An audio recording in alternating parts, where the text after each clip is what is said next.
If you've watched any sort of film about pirates or seen any of our other videos on this channel, you'll know that pirates were a bit of an unruly bunch. They lived outside the law for the most part, drank far more than is healthy, and generally didn't like to follow rules. But the nautical life is not a forgiving one. One misstep could see the entire crew going down with their ship, and mutiny was an incredibly dangerous concept. So how could pirate captains keep control of their crew when the rum was flowing and people started getting ideas? We've explored different punishments in other videos, from the cat and nine tails to practical prison, but today we're going to look at one that's a whole lot more permanent: human branding. How common was branding as a punishment? Did pirates do it to each other, or just to deserters who'd had enough of life on the high sea and wanted to jump ship? Welcome to Walk the Plank. What did branding entail?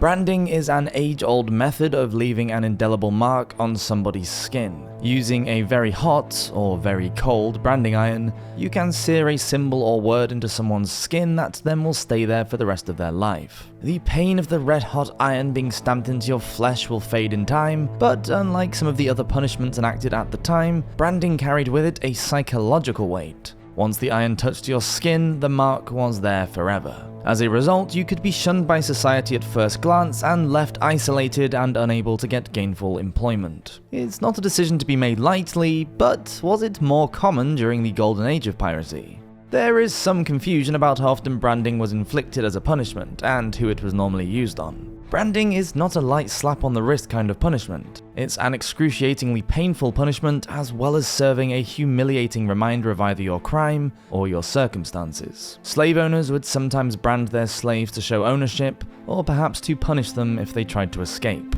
Brands could be placed anywhere on your body. In some of the early American colonies, it seems as though criminals would be branded first on their hands, before progressing to their face for repeat offenders. Once branded, you can never get away from the evidence of your crime, and this is doubly the case if you're unlucky enough to get branded in a place that's generally visible, like your forehead. As always, the Romans did it first, and records show that thieves and runaway slaves were marked with an F on their foreheads.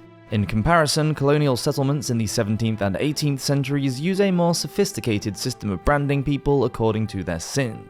A for adultery, B for blasphemy, and so on. When looking at the original sources, it really doesn't seem as though branding was a common practice on board the ship. A flammable home doesn't lend itself to building a fire hot enough to get a branding iron ready to burn somebody's skin. Instead, it's more likely that punishments on the ship were in line with what we've talked about in other videos: maiming, imprisonment, hard labor. You know, the easy stuff.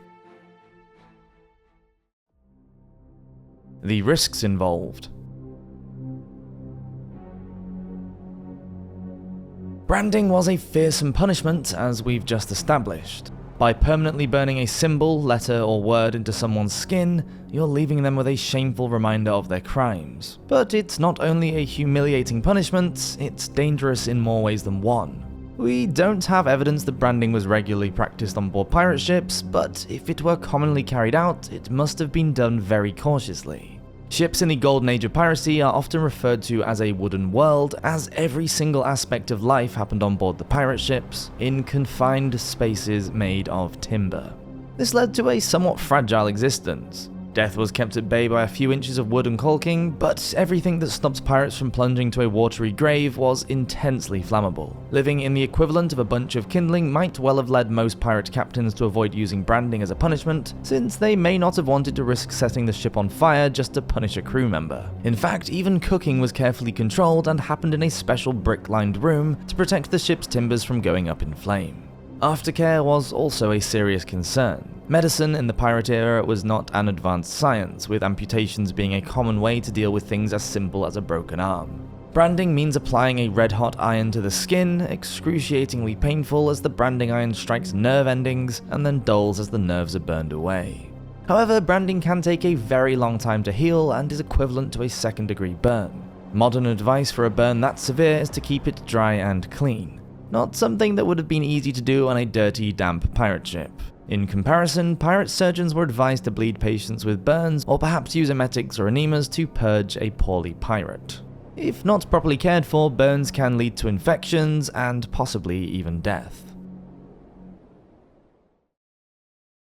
As a punishment.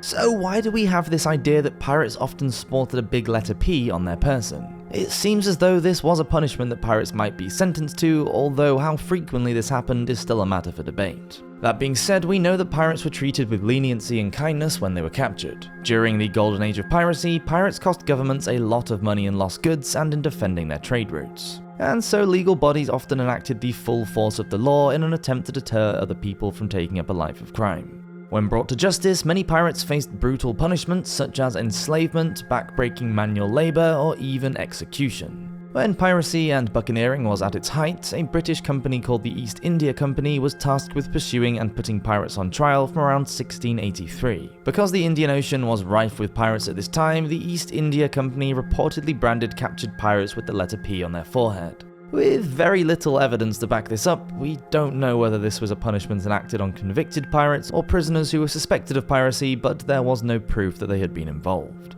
The East India Company was an incredibly powerful organisation at this time, and was able to do pretty much whatever they wanted without any sort of repercussions. It seems that they were able to imprison, torture, and brand suspects without following due process. However, branding suspects wasn't always successful in stopping released pirates from going back to their previous ways as soon as they were free.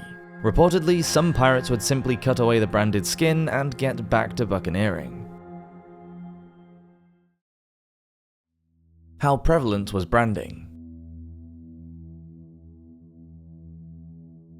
Luckily for our piratical personages, branding doesn't seem to have been a very common punishment either on board a pirate ship or at the hands of their captors. While it is true that the East India Company had the ability to inflict branding upon a recalcitrant pirate, the Pirates of the Caribbean got that right at least, we don't have much evidence that this was actually a regular occurrence. On board ship, the quartermaster was usually in charge of punishing the crew for minor crimes, while more severe offences might be taken in front of the captain or be subject to a trial by peers. Minor crimes included things like neglecting their weapons, abusing prisoners, or fighting among themselves, and would have been dealt with by flogging or reducing rations. More serious crimes included murder, deserting, and disobeying orders, and probably would have meant executions or maiming. It seems as though branding was more commonly used on land to punish common criminals. In 1738, in York, England, a man called Matthew Ellerton is reported to have been burned in the hand for nicking some mutton, while a woman called Mary Orton suffered the same fate for having 2 husbands.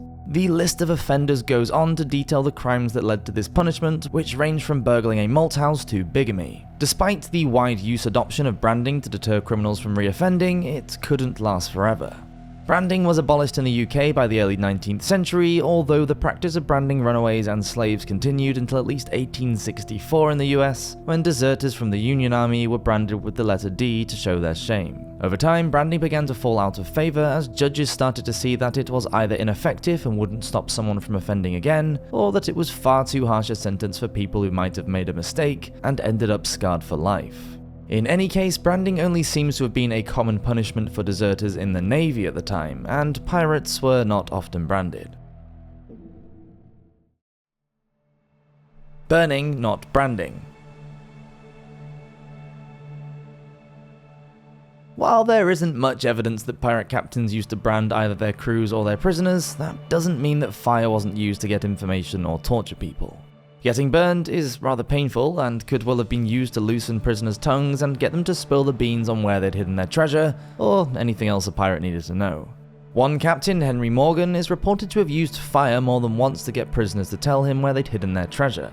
According to one source, it says that he had, quote, burning matches placed betwixt their fingers, which were thus burned alive, whilst trying to find out where some treasure was hidden. On another occasion, he, quote, kindled palm leaves and applied the flame to the face of an unfortunate Portuguese, burning them with the whole skin, beard, and hair. Another captain used the same tactic and placed burning matches between men's fingers, which burned the skin away, before cutting them to ribbons and marooning them. Whilst not as severe as a branding iron, it seems that using fire to punish and control others was definitely an option on the ship. And if all else fails, it's possible that your shipmates might be the ones inflicting painful burns on you. In one account, a young surgeon reports that he had to treat a crew member who had enormous burns across his body after his fellows decided to use blistering plasters, normally used for other treatments, to wake him up from a drunken stupor. So, was branding a common punishment among pirates? It seems unlikely, although not impossible, but generally we can say that pirates and governments alike preferred other methods of punishment, and ones less likely to set their ship on fire. Thank you so much for watching this episode of Walk the Plank. I do hope you've enjoyed it, and I'll see you next week for another episode. Have a great week. Cheers.